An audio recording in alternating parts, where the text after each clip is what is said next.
World heritage वीकच्या निमित्तानं आणि intact Kolhapur चॅप्टरच्या वतीनं उद्या 23 नोव्हेंबर 2025 ला सकाळी 9:30 वाजता कोल्हापूर जवळ पन्हाळा किल्ल्यावर आम्ही एक हेरिटेज वॉक आयोजित करतोय.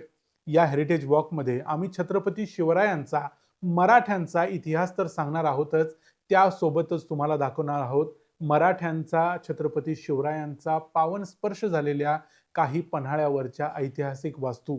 आणि त्यामध्ये एक अशी वास्तू आम्ही तुम्हाला दाखवणार आहोत जी तुमच्यापैकी अनेक जण या अगोदर पन्हाळ्यावर गेले असतील तरीही तुमच्या नजरेतून सुटली असेल. जी वास्तू पाहिल्यानंतर तुमचे हात आपोआप जोडले जातील याची गॅरंटी मी देतो. त्यामुळे तुम्ही जर सांगली, कोल्हापूर, इचलकरंजी आसपासच्या परिसरामध्ये कुठेही राहत असाल, छत्रपती शिवरायांचा मराठ्यांचा इतिहास जाणून घ्यायचा असेल, संदर्भासह तो माहिती करून घ्यावा असं वाटत असेल, तर उद्या सकाळी 9:30 वाजता पन्हाळ्यावर जरूर या. फक्त येताना एवढं करा, एक पाण्याची बॉटल तुमच्या सोबत ठेवा आणि या कार्यक्रमासाठी कोणतीही फी नसणार आहे. त्यामुळं तुम्ही तुमचे मित्र, नातेवाईक, पत्नी, मुलं ज्यांना ज्यांना शक्य असेल, ज्यांना इतिहास जाणून घ्यायचा असेल, महाराजांच्यावर ज्यांचं ज्यांचं प्रेम असेल, त्या प्रत्येकानं यायला हरकत नाही. उद्या सकाळी 9:30 वाजता भेटू. जय शिवराय.